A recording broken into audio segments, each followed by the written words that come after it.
tarde, amigos do CISO Advisor, boa tarde, amigos do Cyber Snapshot, boa tarde, Wilson, diretamente de Brasília, eu diretamente de Campinas. Tudo bem, Paulo? Boa tarde. Wilson, vamos para mais um Cyber Snapshot, temos notícias importantes, a semana foi particularmente movimentada e estamos terminando ela com uma boa notícia. Temos notícias inquietantes durante a semana e temos uma notícia boa no final aqui. Estamos começando, Wilson, com uma notícia aqui sobre pressão pelo uso de IA. Está dizendo aqui que essa pressão pelo uso de IA está acontecendo em 67% das empresas, conforme aqui uma pesquisa, um estudo que a gente recebeu, né? Paulo, essa notícia, eu sinceramente não tenho muito o que comentar sobre ela, não. Eu entendo que esse tipo de conduta é a receita para um desastre. O que eu digo é que implantação de um projeto de IA numa empresa, como o nome já diz, é um projeto. E tem que seguir uma metodologia, estudo de viabilidade, tem um cronograma e tudo mais. Tá? E, principalmente, tem que responder aquela perguntinha, né? Por que eu vou montar esse projeto para inserir a IA no meu ambiente corporativo? E a resposta para essa pergunta não pode ser porque o meu concorrente usa. Então, isso é complicado, ele abre vulnerabilidades, tem uma série de complicações, e, como eu disse, essa pressão pode gerar um desastre num curto espaço de tempo. Wilson, você tem razão, é a receita do desastre, isso aí não é fácil, a gente já viu acontecer, a gente vê acontecendo isso na produção de código, o pessoal tem pressa, vendas quer colocar o bloco na rua logo, o marketing dá uma empurrada e por aí vai, né?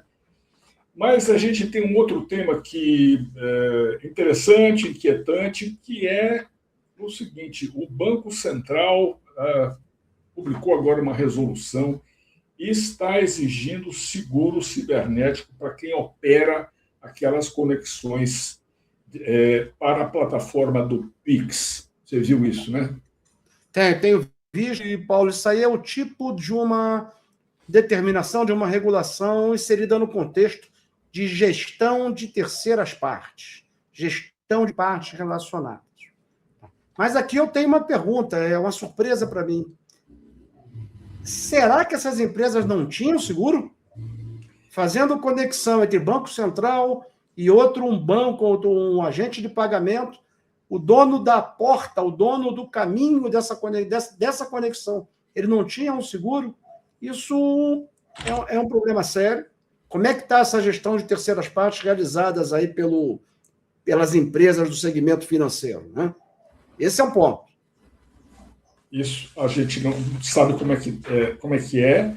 Eu fico surpreso que o Banco Central precise ordenar que isso seja feito, porque é como você dirigir uma Ferrari nova sem seguro, né? O setor financeiro ele é muito regulado, o Banco Central é uma autoridade competente, muito competente, profissionais muito qualificados. Será que precisa impor essa norma? Eu acho que eu tenho a convicção que é algo muito natural. Pois é, deveria ser, né? Parece que não é, alguém teve que dar a ordem. Mas falando ainda de seguro, Wilson, parece que a gente tem uma elevação dos prêmios de seguro aí por conta dos riscos geopolíticos, e esse é um território que a gente sabe que é pantanoso, né? Porque agora entram guerras no cenário, e isso transforma os preços, as condições, as exclusões. Você viu isso também, né? Eu vi a notícia, ela tem um título bem sugestivo, né? A guerra eleva incerteza em apoio de seguro cibernético, demonstra a conexão entre o risco cibernético e o risco geopolítico. Não é uma questão nova, se arrasta desde 2017. Qual é o meu entendimento sobre isso? Aqui nós temos um probleminha de significado de palavras. Então, nós temos uma situação de guerra entre dois estados-nação, guerra. Nós temos uma situação de crime organizado. E nós temos, nesse intervalo, uma situação meio híbrida, que são organizações criminosas sendo apoiadas por Estado-nação. Aí você já começa a ter uma discussão se uma ação cibernética apoiada por um Estado-nação é coberta pelo seguro cibernético. Aí tem a questão de attribution, de atribuir, como é que eu vou atribuir esse ataque. Não é trivial fazer essa atribuição. E eu acho que nós temos que tomar um cuidado com uma palavra que nós usamos no nosso dia a dia, tá? Com um sentido, mas ela tem um sentido muito preciso. E quando nós relativizamos essa precisão, nós caímos, como você disse, em um pântano. E que palavra é essa? Cyber warfare. Nós usamos essa palavra no dia a dia, dentro de um contexto de que nós vivemos uma guerra cibernética 24 horas, 7 dias por semana, mesmo em tempo de paz. E essa palavra ela tem um sentido muito preciso. Warfare é guerra. E nós não vivemos uma guerra. Aí entra num contexto que dá problema no final. Então, em termos de governança, vamos ler direitinho o que a Policy diz, vamos procurar entender os termos, tá, com precisão, para ver realmente o que está sendo coberto ou quais são as cláusulas de exclusão. Põe o jurídico para trabalhar. Põe o jurídico para trabalhar, porque isso aí precisa olhar com lupa. Eu acho. Eu nunca vi seguro cobrir guerra. Não cobre. A gente não vê, não tem, né? Não dá certo. Wilson, mas falando aí os Estados Unidos estão enfrentando aí um ataque contra CLPs das infraestruturas críticas e até com especialidade sobre uma determinada marca, que é a Rockwell Automation e Allen Bradley. Perfeito, Paulo. Essa outra notícia tem conexão com o que nós comentamos anteriormente. É o risco cibernético e o risco geopolítico, a integração entre os dois.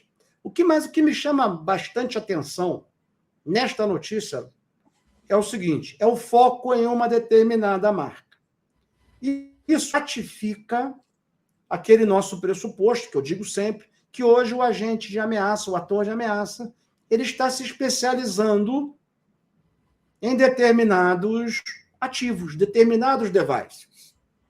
Então, foi focada em devices da Rockwell, e isso traz, por tabela, o foco em determinadas indústrias.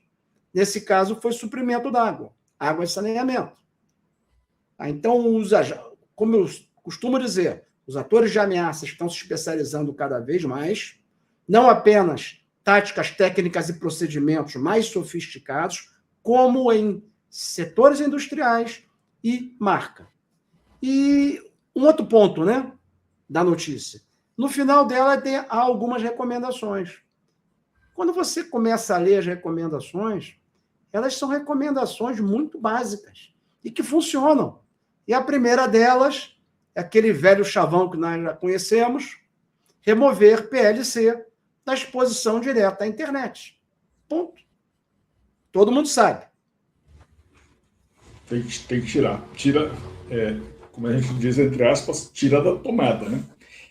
Bom, agora vamos para outro setor que não está em guerra, nem sujeito à guerra, embora faça parte, mas isso aqui tem a ver com os ambientes corporativos. Há uma notícia que diz assim, que existem dados regulados em 59% das violações de políticas internas, políticas de governança.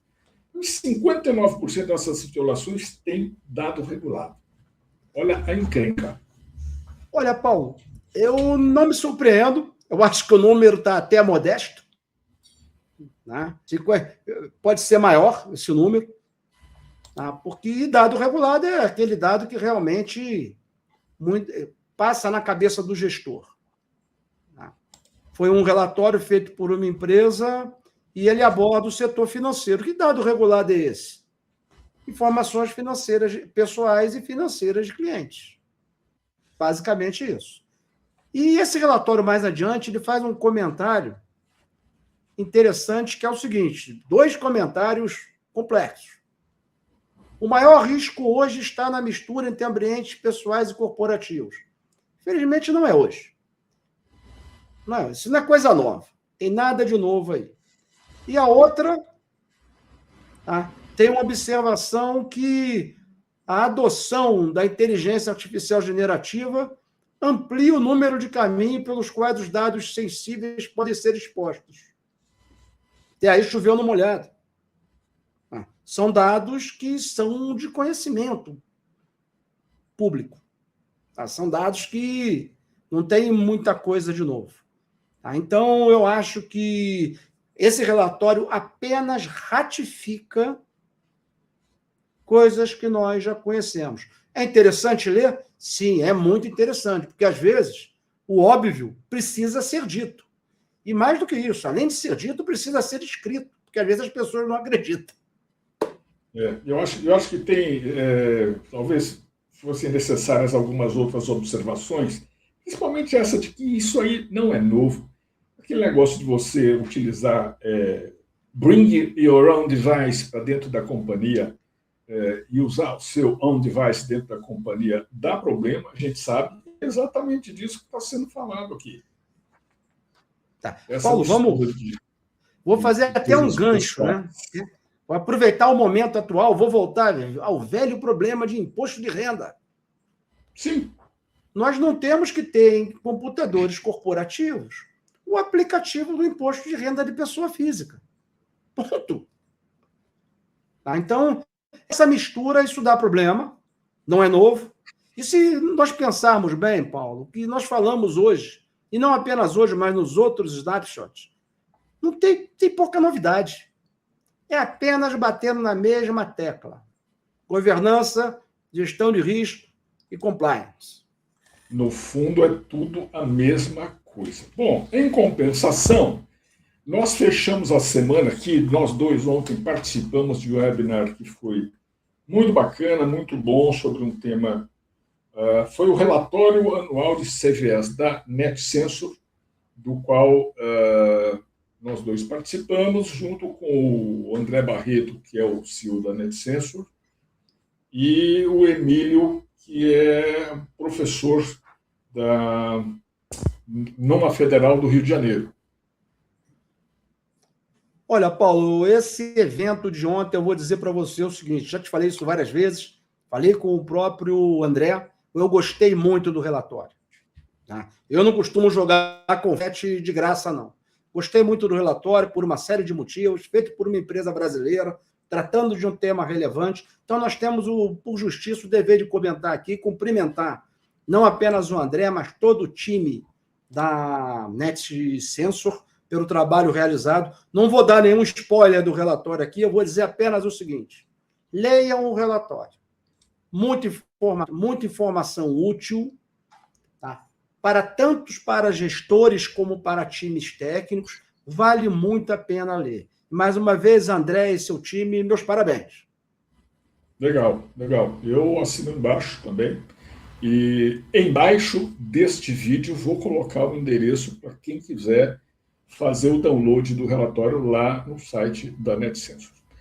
Essas eram as notícias que o Wilson escolheu para essa semana, com muita propriedade. E como ele sempre diz, as notícias não vão colaborar muito para o nosso próximo Cyber Snapshot da semana que vem, né, Wilson? É isso, Paulo. Semana que vem estaremos novamente aqui e o noticiário nunca nos decepciona. Essa é a frase. Obrigado, pessoal. Obrigado, Wilson. Boa tarde. Até mais, pessoal.